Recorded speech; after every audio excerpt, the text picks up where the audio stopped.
الشيطان الرجيم يا أيها الذين آمنوا كتب عليكم القصاص في القتلى الحر بالحر والعبد بالعبد والأنثى بالأنثى فمن عفي له من أخيه شيء فاتباع بالمعروف وأداء إليه بإحسان ذلك تخفيف من ربكم ورحمة فمن اعتدى بعد ذلك فله عذاب أليم ولكم في القصاص حياة يا أولي الألباب لعلكم تتقون صدق الله العظيم. Assalamualaikum warahmatullahi wabarakatuh. Pemirsa Wisata TNTV, hari ini adalah hari yang saudara tunggu. Hari pertama di bulan Januari ya buat saudara semua mengaji wisata hati di Antv. Nah, hari ini menjadi hari ditunggu. Kenapa? Saya ngelihat Twitter saya ya di @yusuf_mansur, di Facebook Yusuf Mansur, atau di email yusufmansur_wh@yahoo.com. Saudara menanti pembahasan berikutnya tentang tawakal. Kita belajar bab tawakal ya minggu yang lalu, di tahun yang lalu, tahun 2011, bahwa tawakal adalah, menurut saya atas izin Allah SWT belajar dari para guru, menyerahkan sepenuh-penuhnya urusan hidup kita, kejadian, peristiwa kepada Allah SWT. Terserah Allah, bagaimana Allah ngaturnya, begitu kira-kira. Ada 3, masih ingat saudara kasa kisinya? Saya tulis ulang ya, saya tulis ulang. Tapi rasanya kita masih punya nih simpenan catatannya. Kita coba lihat. Oh, ini masih tafsir tahfiz hari Selasa ya. Nah, berarti yang ini nih. Iya benar. Ini dia. Tawakal forever. Ya. Masih ingat pembahasan ini saudara? Kisi-kisinya adalah hanya Allah, kepada Allah, di jalan Allah. Saudara tidak akan bisa tawakal kalau saudara tidak percaya semua ini Allah yang mengatur. Saudara ketipu, hilanglah duit saudara. Kalau saudara percaya, ya udah kehendak Allah begitu ya, jalannya mah bagaimana aja gitu untuk hilang, saudara akan tenang, tentrem, adem. Saudara sandarkan hanya Allah. Tawakal ya mengharuskan kita, membuat kita untuk tidak berpaling kepada selain Allah. Mintanya hanya sama Allah saja. Lalu kemudian mencarinya pun hanya di jalan Allah. Ini siklusnya saudara, kalau kita perhatikan. Ada yang kemudian manusia dulu baru kemudian Allah. Ada yang memilih Allah dulu baru kemudian manusia. Saya bilang bahwa tawakal itu adalah unlimited, ya. Kemudian forever, selama-lamanya. Dari mulai awal, tawakal itu sudah diperlukan. Bukan baru nanti di akhir. Oke, sekarang kita lanjutkan pembahasan pada hari ini. Saudara yang sudah berbekal Al-Quranul Karim, silakan dibuka Al-An'am 16-17.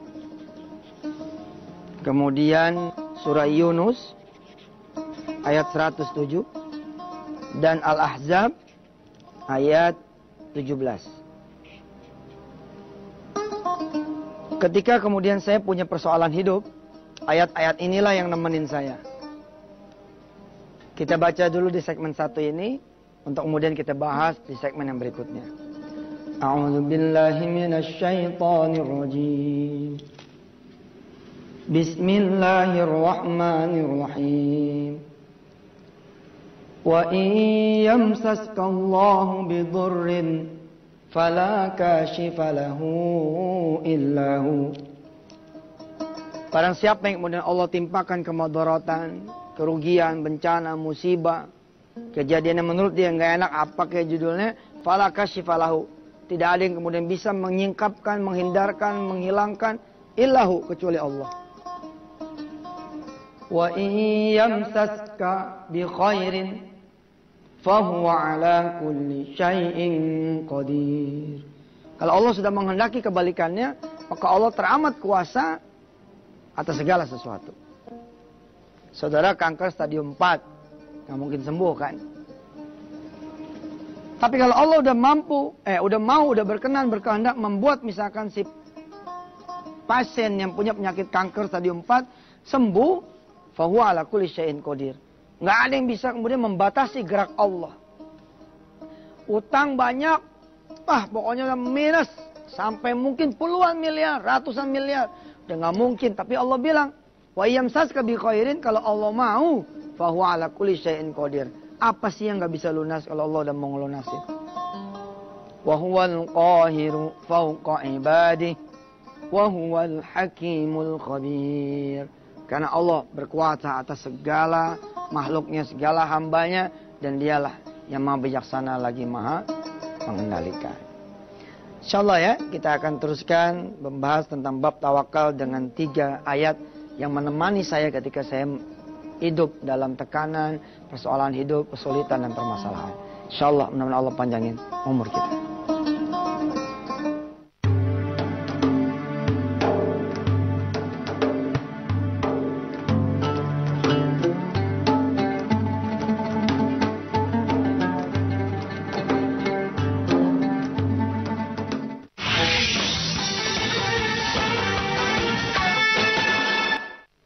Makasih masih bersama Yusuf Mansur di Wisata Tian TV.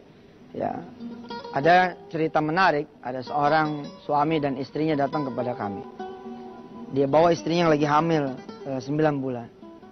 Dia bawa pula anaknya umur kira-kira 8 atau 10 tahun. Dibilang sama saya, Ustadz Yusuf, Ustadz kan ahli sedekah. Makasih. Makasih pujiannya. Pasti ada maunya nih. Biasanya gitu, kalau orang muji ada maunya. Makanya kenapa Allah menyuruh kita memuji dulu sebelum meminta, ya, karena ya itu dia. Kalau kita muji orang aja kan, orang jadi berbunga-bunga gitu kan, yang dikocok dikit, goyang dikit keluar satu celengannya. Nah Allah juga begitu. Allah ya kan, masa kita langsung ngomong konten doa kita tanpa puji-pujian pada Allah. Puji dulu Allah, puji dulu Allah. Ya Allah, makasih nih udah ngasih saya punya istri cerewetnya, minta ampun. Tapi makasihnya di depan. Makasihnya di depan. Perhatian kalimatnya. Makasih ya Allah udah ngasih istri saya nih walaupun cerewet. Makasih di depan. Ya. Apa menjadi doa ente? Coba terus, puji terus. Udah 7 tahun saya menikah, nggak pernah ada halangan. Terus, puji terus. Setelah cukup muji, baru deh body kontennya. Dang gitu doanya. Nah ini orang udah cakep nih. Ustadz kan ahli sedekah ya. Iya, gue tahu nih pasti ada maunya. Ustadz, saya punya kesusahan Ustadz. Ya. Ini kita ngomong bab tawakal ya pemirsa, ngomong bab tawakal. Kadang-kadang pemirsa, kita ini belum nyampe temboknya, belum nyampe mentok. Kita masih di sini sebenarnya. Kadang-kadang malah masih jauh, masih di sini. Kita udah bilang, udah susah gitu. Padahal belum waktunya gitu. Nanti besok, kalau saya nggak punya duit, saya bakal di penjara. Itu kan besok. Hari ini gimana? Nikmatin aja dulu kebebasan saudara. Bikin mie sono yang pedas, ya kan? Makan es kelapa, ya apa kira sebelum besok. Ini belum terjadi, ente udah ketakutan setengah mati. Mana ada tawakalnya? Tawakal itu bila mana ketahuannya kalau anda mentok, jeng, mentok, udah tawakal. Ini pun berlapis. Makanya saya bilang kan tawakal itu apa? Forever saya bilang, unlimited dah. Nah ini perhatikan nih, si perempuan sama si lelaki ini datang. Saya bawa, ya Ustadz, istri saya lagi hamil nih, udah hamil tua nih, udah tinggal brojolnya doang. Ustadz kasihan gak sama dia? Saya jawab, kagak. Ini bini lo. Saya bilang gitu, bercanda sama orang. Bercanda tentu saya pemirsa, asli mah saya bayar banget. Insya Allah. Ya saya pengen ngajarin orang, kan dia nanya gitu, Ustadz kasihan gak sama dia? Saya bilang, kagak. Udah tahu lo pasti mau minjam, saya gituin. Iya Ustadz, saya ini udah mau diusir. Perhatikan kalimatnya. Ini menarik buat saya. Ini orang belum ada tawakalnya nih. Ustadz, saya udah mau diusir. Oke, lihat kalimat ini. Udah diusir belum? Belum. Baru saya udah mau diusir. Pertanyaannya, why? Kenapa? Karena saya belum bayar, Ustadz. 4 bulan. Oke. Ini problemnya nih menurut dia. Belum bayar 4 bulan. So, terus saya dikasih waktu besok, Ustaz. Ya. Dikasih waktu besok. Atau maksimal seminggu katanya. Sedangkan istri saya mau melahirkannya kira-kira 2 minggu lagi. Jadi Ustaz, saya datang ke sini untuk minta bantuan pada Ustaz. Tolong talangin kontrakan saya. Oke. Saya menyeru kepada pemirsa begini ya. Mati-mati saya menyeru kepada saudara sedekah. Tidak untuk menumbuhkan para peminta. Saya kepengen justru orang-orang di bawah itu adalah yang memberi. Jadilah jagoan di sisi Allah indallah bahwa kita ini sulit tapi kita mampu bersedekah. Oke. Terus saya tanya sama dia. Saudara udah mau diusir, sedangkan istri saudara udah mau melahirkan 2 minggu lagi. Saudara dikasih waktu sama yang punya kontrakan seminggu lagi. Betul, Ustaz. Baik. Bawa duit enggak? Ketika saya nanya, bawa duit enggak? Dia ketawa tuh. Ustaz mah. Kenapa Ustaz mah? Pasti deh saya disuruh sedekah. Dia udah tahu kenapa lu nggak sedekah. Ustaz, saya kan datang ke sini supaya dibantu sama Ustaz. Ya ini gue bantu loh. Ini gue bantu. Kalau gue bantu pakai duit, doangan, begitu saya bilang.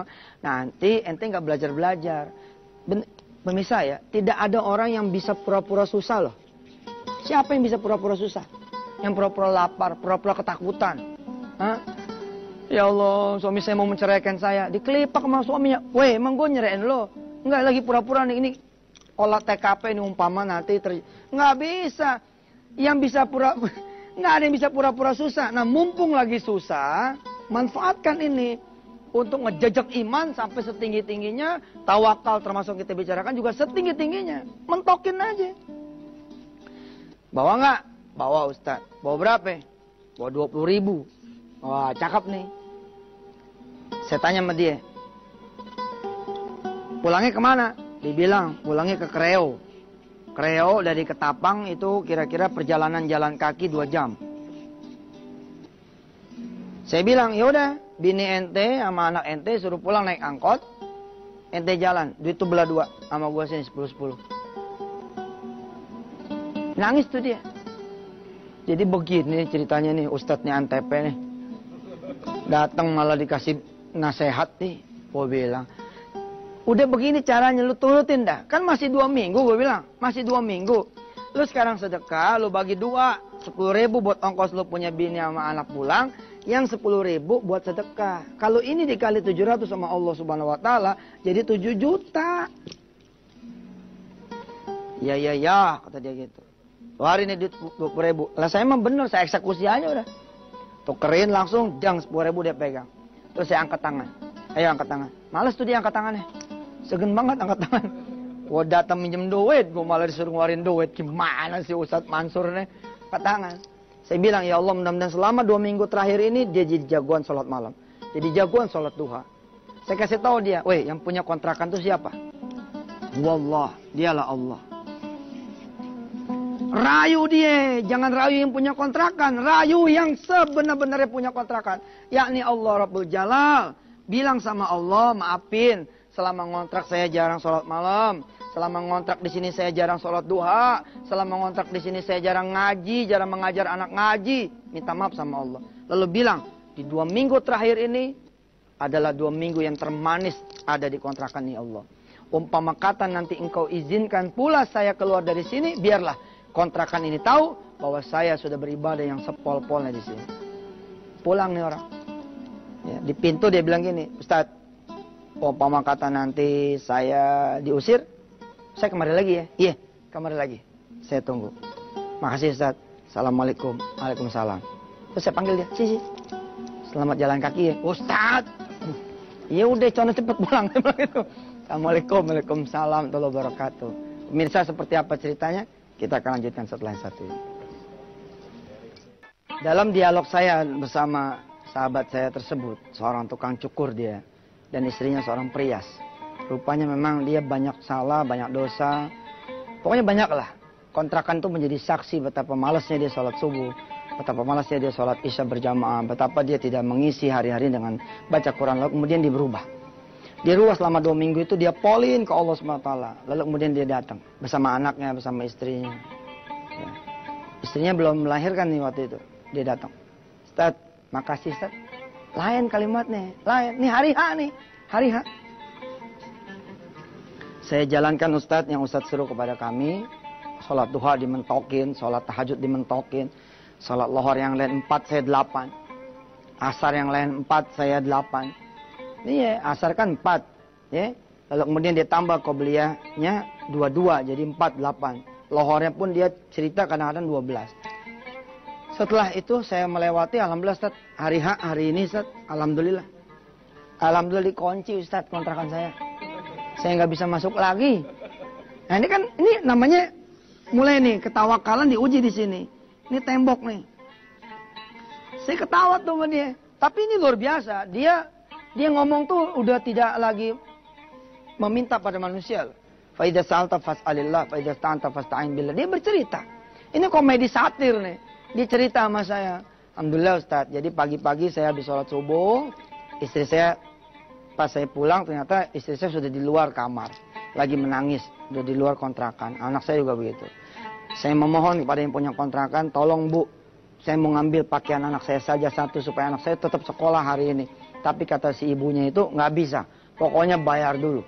Bayar dulu nggak bisa. Ustadz, saya nangis Ustadz. Kemarin saya berangkat kemari naik angkot bertiga. Lalu pulang istri dan anak saya naik angkot. Lalu saya jalan kaki. Hari ini saya jalan kaki loh Ustadz. Terus apa yang harus saya lakukan? Kata Ustadz kan kalau emang nanti mentok datang lagi. Ya sudah. Kalau gitu saudara cari masjid. Kemudian ngomong sama Allah. Laporkan peristiwa ini kepada Allah Subhanahu wa Ta'ala. Jadi Ustaz tetap nggak mau bantu. Saya akan bantu. Tapi coba dulu mentokin dulu. Ya ada Ustaz. Makasih Ustaz. Doain saya kuat menerima cobaan ini Ustaz. Enggak, ente pasti kuat. Kapan lagi ente punya peristiwa seperti ini? Jarang-jarang. Betul. Saudara jarang. Nah orang ini kemudian datang ke masjidnya Allah. Begitu ceritanya dia berdoa pada Allah. Ya Rabb, ya Rabb, ya Rabb. Kemudian dia pulang ke rumah orang tuanya. Jadi dia pulang ke rumah orang tuanya di daerah Ulu Jami sana. Begitu ceritanya nih. Begitu pulang, ternyata bapaknya nih lagi nerima tamu. Bapaknya lagi nerima tamu. Begitu si anak ini pulang, bapaknya bilang sama nih tamu. Nah dia nih anaknya. Rupanya bapaknya tuh lagi bercerita sama tamunya ini bahwa anaknya ini ahli cukur, istrinya juga jago rias. Sedangkan yang tamu ini adalah punya kontrakan yang sudah ditinggal oleh si pengontrak, tapi masih ada sekitar 8 bulan. Lalu ngomong sama bapaknya, mau nggak anak kamu sama istrinya nerusin tempat kontrakan yang sudah ada peralatannya, sudah ada kemudian settingan desain tukang cukurnya. Subhanallah. Lihat bagaimana Allah memenuhi ya kebutuhan yang sudah diusir ini. Ya, sepenuh-penuhnya kemudian Allah bicara bahwa wahwal qahiru fauqa ibadih wahwal hakimul khabir. Ingat, hanya kepada Allah, hanya Allah, kepada Allah, di jalan Allah. Teruskan lagi, kita masih akan membahas tawakal jilid 3 di minggu yang akan datang di hari Senin. Mudah-mudahan saudara di tahun ini, tahun 2012, saudara sholatnya tidak sendirian, berjamaah di masjid, qobliyah, ba'diyah, duha, tahajud, insya Allah sedekah juga tiap hari. Allah SWT memudahkan segala urusan kita. Wassalamualaikum warahmatullahi wabarakatuh.